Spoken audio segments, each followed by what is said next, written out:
क्या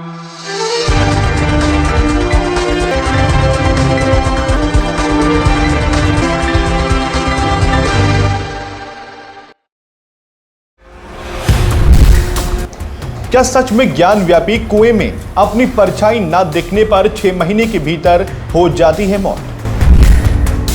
औरंगजेब ने क्यों दान देने के बाद तोड़ा दुनिया का सबसे पवित्र मंदिर? महाराजा रणजीत सिंह ने मंदिर को दान किया था 1 टन सोना। क्या आप जानते हैं वो आज कहां है?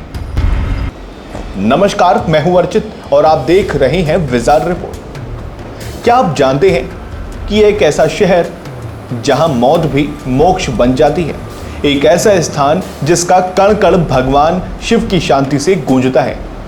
लेकिन क्या आप जानते हैं कि इसी शहर के सबसे पवित्र मंदिर के पास एक ऐसा कुआं है जहां लोग अपनी मौत की भविष्यवाणी करते थे?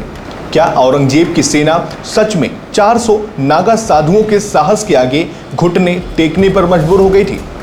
और ऐसा क्या हुआ कि उसी औरंगजेब ने 5 साल बाद काशी के सबसे पवित्र मंदिर को पूरी तरह ध्वस्त कर दिया? आज हम आपको ले चलेंगे इतिहास के उन गहरे पन्नों में जहां काशी विश्वनाथ मंदिर का हर रहस्य और हर सवाल आपका इंतजार कर रहा है। आज जिसे हम काशी कहते हैं वो सिर्फ एक शहर नहीं बल्कि ब्रह्मांड की सबसे प्राचीन और रहस्यमयी नगरी है। स्कंद पुराण में लिखा है कि इसे स्वयं भगवान शिव ने अपने त्रिशूल की नोक पर बसाया था। पर सवाल यह है कि आखिर उन्हें ऐसा करने की जरूरत क्यों पड़ी? इसके पीछे 2 कथाएं हैं प्रचलित हैं। पहली कथा के अनुसार माता पार्वती कैलाश पर्वत पर रहते रहते अपने मायके में विवाहित जीवन बिताने से खुश नहीं थी।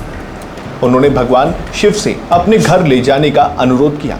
तब महादेव ने अपने त्रिशूल पर एक दिव्य नगरी का निर्माण किया जिसे आज हम काशी के नाम से जानते हैं। मान्यता है कि यही माता पार्वती ने सबको भोजन कराया और वो अन्नपूर्णा देवी कहलाई। तभी से भगवान शिव ने स्वयं को यही विश्वनाथ ज्योतिर्लिंग के रूप में स्थापित कर लिया।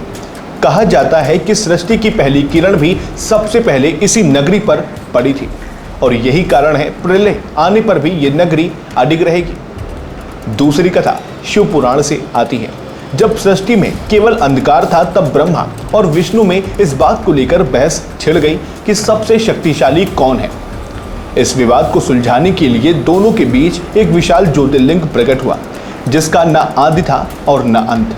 भगवान शिव की आकाशवाणी हुई कि जो इस स्तंभ का अंत ढूंढ लेगा वही सबसे महान कहलाएगा। विष्णु जी वराह का रूप लेकर पाताल की ओर गए और ब्रह्मा जी हंस का रूप लेकर आकाश की ओर उड़ चले। हजारों वर्ष बाद भी दोनों में से कोई भी इसका अंत तक नहीं ढूंढ पाया।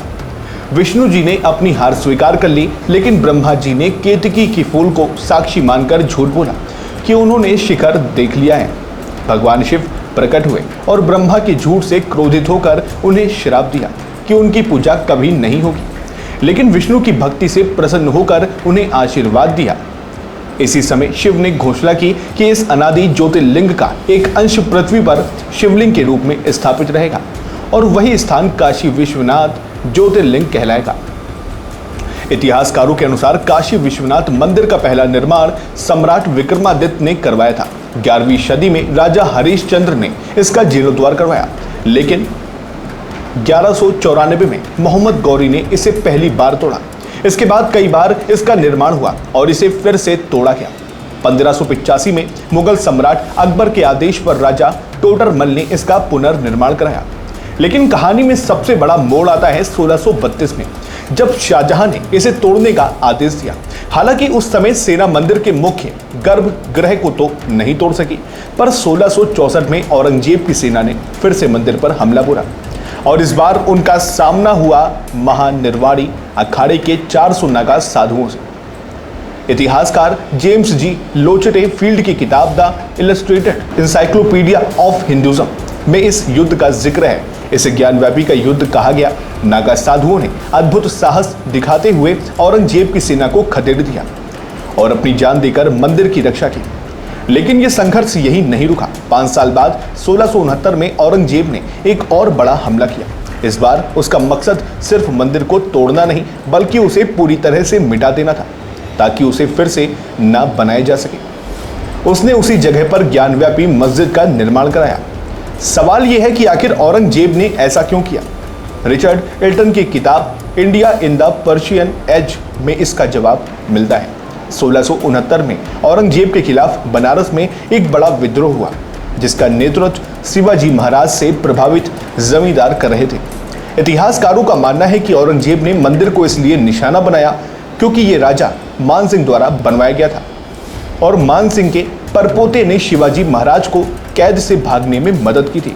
इस तरह औरंगजेब ने मंदिर को तोड़कर राजा मान सिंह के परिवार से अपना बदला लिया। जब 1669 में मंदिर पर हमला हुआ, तब मंदिर के मुख्य पुजारी ने शिवलिंग को बचाने के लिए उसे पास के एक कुएं में छलांग लगा दी। मान्यता है कि पुजारी की मृत्यु हो गई, लेकिन शिवलिंग सुरक्षित रह गया। आज हिंदू पक्ष का दावा है कि ज्ञानव्यापी मस्जिद के वजूखाने में मिला शिवलिंग वही प्राचीन शिवलिंग है। हालांकि मुस्लिम पक्ष इसे एक फव्वारा बताता है। A.S. ऑल्टेकर की किताब हिस्ट्री ऑफ बनारस में चीनी यात्री हेन त्सोंग के 635वीं ईस्वी के लेखन का जिक्र है, जिसमें उन्होंने 100 फीट ऊंचे शिवलिंग और गंगा जल की धारा का वर्णन किया था। एक और रहस्य की बात, क्या आपने उस कुएं के बारे में सुना है जहां लोग अपनी परछाई देखकर अपनी मृत्यु का अनुमान लगाते थे?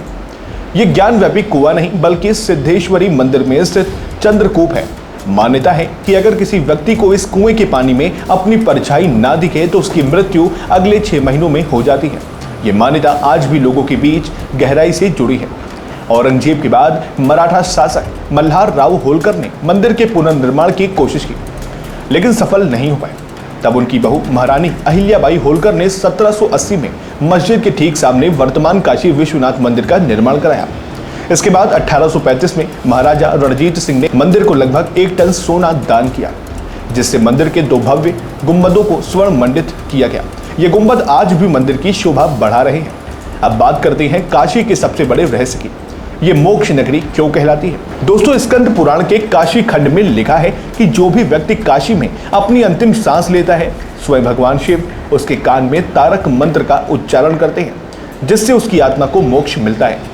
यही कारण है कि सदियों से लोग अपने जीवन के अंतिम दिन बिताने के लिए काशी आते हैं।